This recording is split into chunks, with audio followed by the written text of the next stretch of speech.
Banjir merendam sebagian wilayah di Jakarta sejak Minggu pagi. Sebanyak 48 RT hingga 29 ruas jalan terendam banjir. Banjir terjadi akibat hujan deras yang terjadi sejak Sabtu malam hingga Minggu pagi. Ketinggian banjir bervariasi dari 10 cm hingga 1 meter. Salah satu titik yang terdampak berada di Jalan Gunung Sahari, Jakarta Pusat. Di lokasi ini, ketinggian air mencapai 50 cm. Sehingga mengganggu aktivitas warga dan melumpuhkan arus lalu lintas. Kendaraan tidak dapat melintas, sementara akses dari arah Ancol menuju Jalan Gunung Sahari terpaksa ditutup. Banjir juga turut menggenangi stasiun Jakarta Kota pada Minggu pagi. Akibatnya, perjalanan KRL komuter lain terganggu.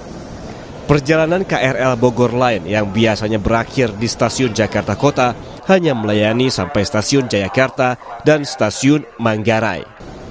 Layanan operasional komuter lain Bogor kembali normal hingga stasiun Jakarta Kota pada Minggu siang. Tidak hanya di wilayah Jakarta, banjir juga merendam sejumlah daerah di wilayah pantai utara timur Jawa Tengah, salah satunya di Kabupaten Pekalongan. Banjir di Pekalongan juga sempat membuat perjalanan kereta api dari arah Jawa Timur, Jawa Tengah menuju Jakarta dan arah sebaliknya terganggu. Imbasnya, jalur kereta api di Pekalongan hanya satu lajur rel saja yang bisa dilintasi rangkaian kereta dengan kecepatan terbatas dan ditarik dengan lokomotif khusus. Sementara jalur hilir belum bisa dilewati karena kondisi ketinggian air banjir sampai 13 cm. Imbas banjir di daerah operasi 4 Semarang, PT Kereta Api Indonesia meminta maaf atas pembatalan sebanyak 82 perjalanan kereta api. Direktur Utama KAI Bobi Rashidin mengatakan, cuaca ekstrem dalam beberapa hari terakhir menjadi pemicu utama terjadinya banjir yang merendam jalur rel. Sebagai bentuk kompensasi, KAI menerapkan langkah mitigasi berupa layanan pemulihan bagi penumpang yang terdampak. Selain itu, bagi calon penumpang yang perjalanannya dibatalkan, KAI memberikan fasilitas pengembalian dana atau refund tiket secara penuh. Efek dari Daop 4 itu adalah berkontribusi adalah 82 pembatalan kereta. Begitu juga dengan para pelanggan yang menginginkan refund.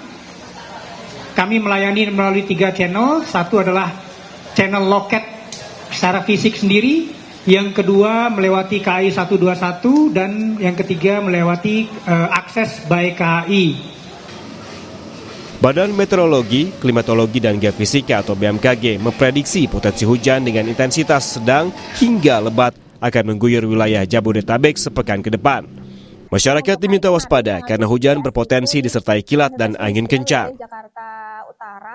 Pada periode sepekan ke depan, secara umum wilayah Indonesia masih didominasi potensi hujan dengan intensitas yang cukup tinggi, mengingat memang bulan Februari ini masih masuk ke dalam periode musim penghujan. Kemudian secara khusus juga perlu diwaspadai peningkatan curah hujan yang cukup signifikan di wilayah Indonesia bagian selatan, di mana masih terdapat potensi hujan dengan intensitas sedang hingga lebat. Kemudian untuk wilayah Jabodetabek dalam sepekan ke depan juga masih terdapat potensi hujan dengan intensitas sedang hingga lebat yang kadang disertai dengan kilat, petir, dan angin kencang. Sebagai bentuk kewaspadaan bersama, BMKG menghimbau masyarakat untuk tetap tenang namun tetap perlu waspada juga terhadap kondisi cuaca yang cukup dinamis dan perubahan cuaca yang dapat terjadi sewaktu-waktu. BMKG mengimbau masyarakat untuk tetap waspada terhadap potensi cuaca ekstrem, khususnya hujan yang disertai petir dan angin kencang. BMKG juga meminta masyarakat untuk terus memantau informasi cuaca melalui kanal resmi atau aplikasi cuaca guna mengantisipasi perubahan kondisi cuaca yang dapat terjadi sewaktu-waktu. Tim Liputan, Kompas TV.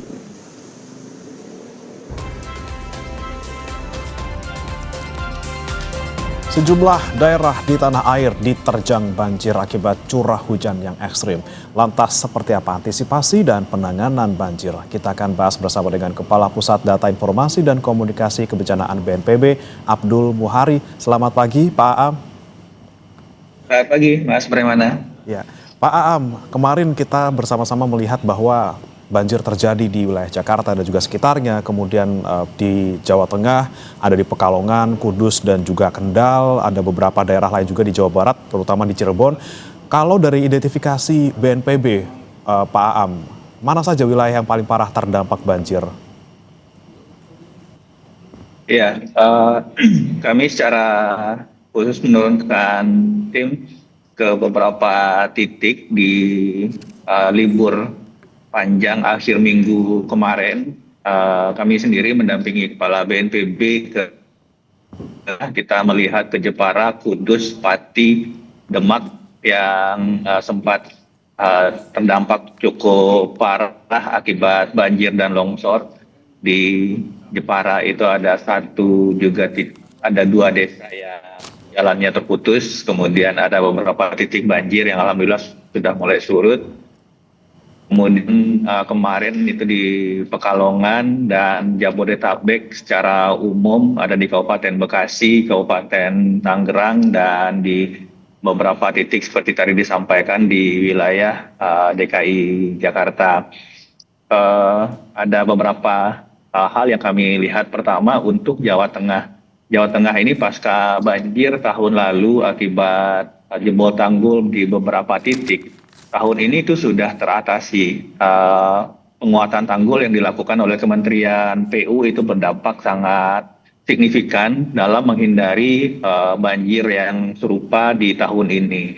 Adapun banjir tahun ini itu titik yang berbeda akibat pendangkalan Kali Juwana. Nah, pendangkalan Kali Juwana ini yang menjadi atensi kita bersama Kementerian PU untuk segera dilakukan normalisasi dan pendalaman. Ini akan kita lakukan dalam jangka pendek untuk bisa menghindari kejadian serupa di masa depan. Kemudian untuk di wilayah Jabodetabek, ini adalah permasalahan drainase.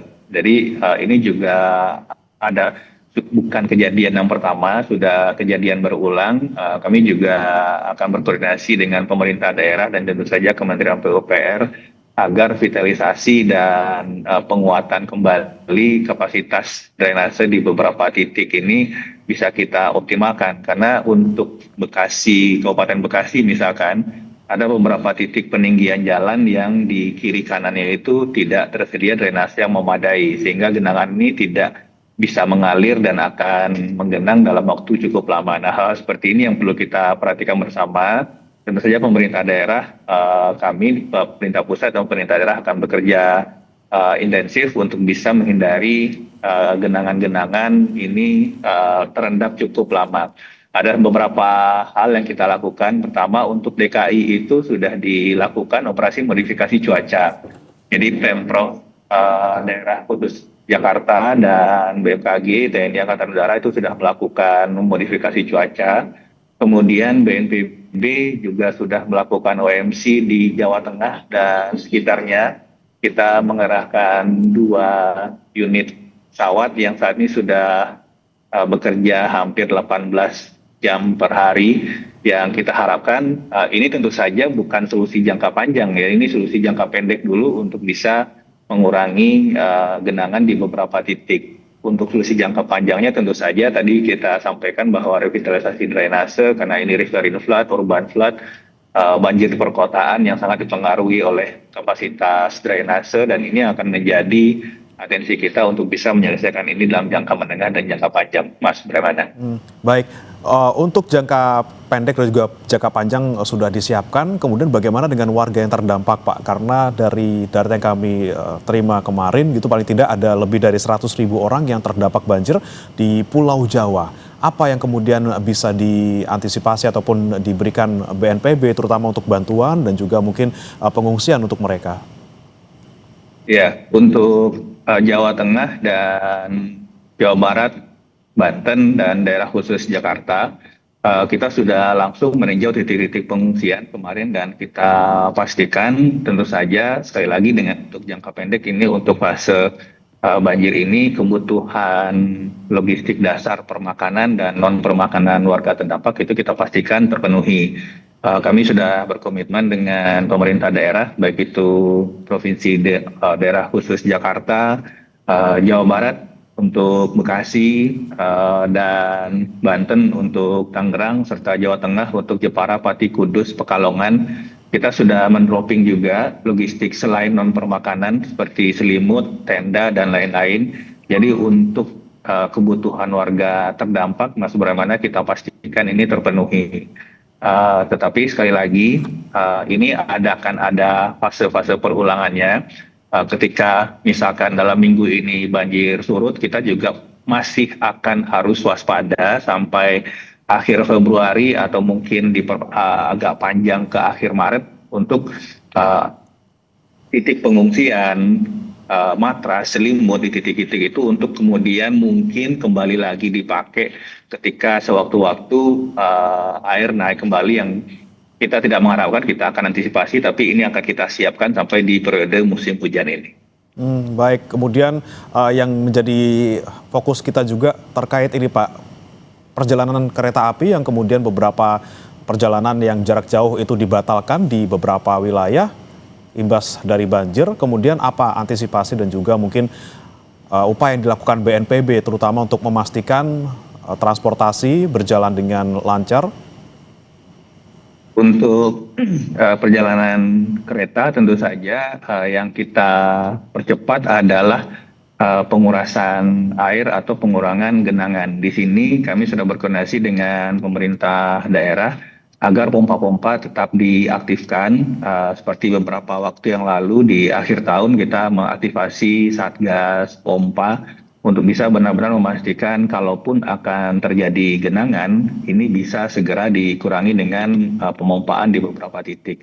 Ini akan kita perkuat lagi dan akan kita organisasikan lagi Satgas Pompa di beberapa titik ini supaya benar-benar ketika ini terjadi, genangan ini bisa segera dikurangi supaya jalur-jalur transportasi utama yang menghubungkan kota-kota di Pulau Jawa ini tidak terganggu oleh genangan air, Mas Brahmana.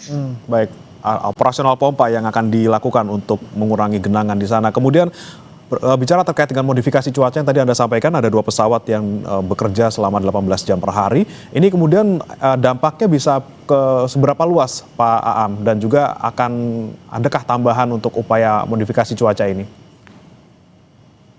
Untuk Jawa Tengah, kita sudah mengerahkan 2 pesawat dan kita evaluasi bersama BMKG.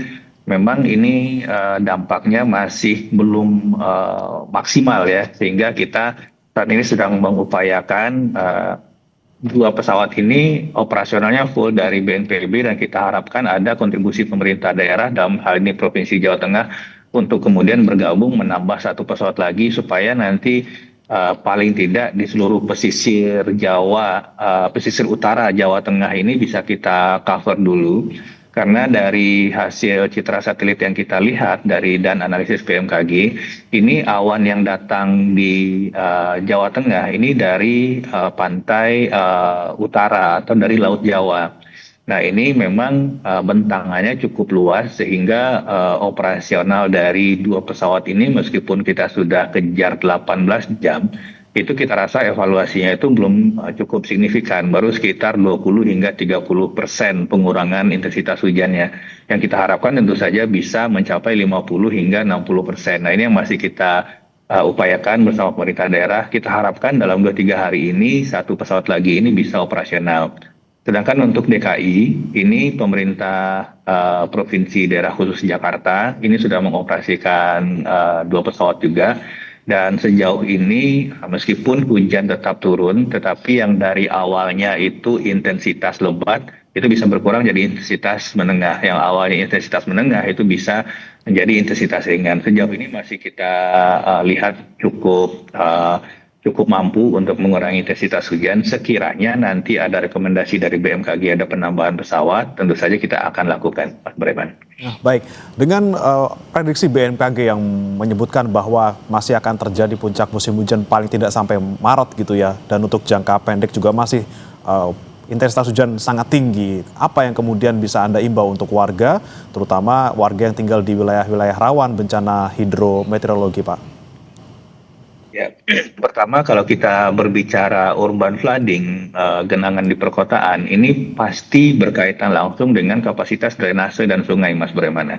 Dan kita tahu biasanya di pintu-pintu air, pemandangan yang selalu kita lihat adalah tumpukan sampah. Nah, kami tentu saja mengimbau, ini adalah kerjasama kita semua.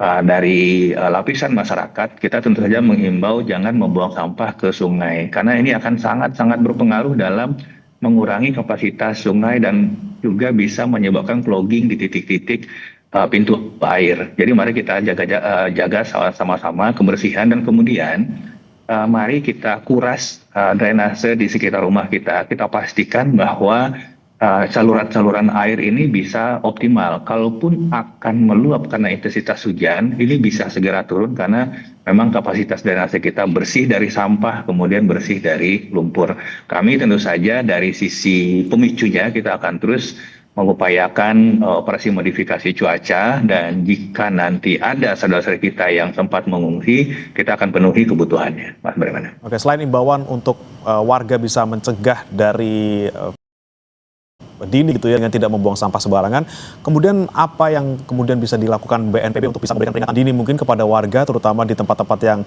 rawan banjir agar tentu saja menjaga keselamatan mereka ketika banjir datang, Pak? Ya, kita pertama kita memperkuat koordinasi kita dengan TNI, Polri, Babinsa, Babin Kaptipmas yang ada di setiap desa kelurahan, bahwa ketika ada peringatan atau perkiraan cuaca hujan ekstrim dari BMKG, kami sudah membuat jejaring komunikasi agar teman-teman BPBD di daerah, TNI, Polri, kalau ada hujan dengan intensitas tinggi lebih dari 1 jam, lebih dari 2 jam, maka kita harapkan teman-teman di lapangan ini bisa keluar untuk mengecek kondisi tinggi muka air, Mas Bremana. Memang kita harus berhujan-hujan, kita harus basah untuk memastikan bahwa ketika ada kenaikan tinggi muka air di saluran-saluran air kita itu terpantau lebih awal, sehingga jika diperlukan evakuasi masyarakat itu bisa kita lakukan sebelum banjir menggenangi. BNPB sendiri di tahun ini sudah mengeksersis, sudah memasang prototipe sistem peringatan dini banjir di Kota Bekasi, itu tepatnya di jalur pertemuan antara Kali Bekasi dan Kali Cikeas. Ini sudah kita hubungkan secara otomatis dengan sirine di 5 titik dan jejaring komunikasi melalui aplikasi mobile phone yang sudah terhubung dengan para lurah, para babinsa, para kepala desa, dan juga Babin Kaptipmas. Kalau sekiranya ini dari evaluasi kita nanti akan efektif di musim hujan ini akan kita replikasi di tempat-tempat lain yang memang rawan banjir, Mas Bremana. Baik, itu ya komunikasi bersama dengan perangkat-perangkat yang ada di daerah masing-masing gitu ya Pak ya. Tapi terkait dengan cuaca ekstrim yang terjadi saat ini, tidak hanya banjir tentu saja kita antisipasi, tapi juga ada kemudian angin kencang yang sering kemudian membuat pohon tumbang di beberapa wilayah. Kemudian bagaimana koordinasi BNPB bersama dengan pemerintah daerah, terutama untuk mencegah kejadian-kejadian akibat angin kencang, Pak? Ya, di bulan November lalu kita mencatat ada 2 korban jiwa di Jakarta ya, di Kemang dan di Pondok Indah akibat mobil yang tertimpa pohon tumbang waktu itu. Nah, ini kita juga berkoordinasi dengan pemerintah daerah untuk Jakarta itu dengan Dinas Pertamanan dan BPBD daerah khusus Jakarta, dan di Jabodetabek lainnya dengan pemerintah kabupaten kota, agar proses atau kegiatan pemangkasan ranting, bukan pohonnya yang ditebang ya, tapi pemangkasan ranting pohon yang kita anggap memang mungkin rawan untuk tertimpa atau rubuh akibat angin kencang. Dan tidak hanya pemangkasan ranting pohon, Mas Bremana, kita juga meminta pemerintah daerah untuk melihat juga, mengevaluasi papan-papan reklame yang juga mungkin berpotensi mengancam atau menyebabkan kerusakan atau fatalitas ketika terjadi angin kencang. Ini dari sisi mitigasi dari aspek objek yang mungkin bisa menimbulkan fatalitas. Dari sisi masyarakat sendiri, kita mengharapkan sekiranya ada angin kencang, baik itu yang disertai maupun tidak disertai oleh hujan, hindari berlindung di ruangan terbuka, atau apakah itu di bawah pohon, apalagi di bawah pohon reklame, di bawah papan reklame. Dan kita harapkan ini juga berlaku untuk warung-warung sementara yang mungkin tidak terlalu kuat untuk menahan angin puting beliung, misalkan kita sering melihat video-video atau bukti visual tempat-tempat usaha mungkin di pinggir jalan, di beberapa tempat yang lain yang tidak terlalu kuat menahan tiupan angin kencang atau terdampak oleh angin puting beliung. Ini juga kita harapkan bisa kita cek bersama, bisa kita evaluasi bersama supaya tidak menimbulkan fatalitas atau luka-luka nanti ketika ada hujan ekstrim yang disertai angin kencang, Mas Brewan. Oke, tentunya antisipasi pencegahan dilakukan BNPB bersama dengan pemerintah daerah, tapi juga yang paling penting masyarakat yang juga harus waspada akan potensi bencana hidrometeorologi. Terima kasih Pak Abdul Muhari, Kepala Pusat Data Informasi Kebencanaan BNPB, sudah bergabung bersama kami di Sapa Indonesia Pagi. Selamat pagi, Pak. Selamat pagi, Mas Brewan. Satu korban kecelakaan pesawat ATR 42500 ditemukan pada Minggu sore. Evakuasi ditunda karena terkendala cuaca. Bagaimana rencana pencarian yang dilanjutkan hari ini? Kami hadirkan informasinya untuk Anda usai jeda.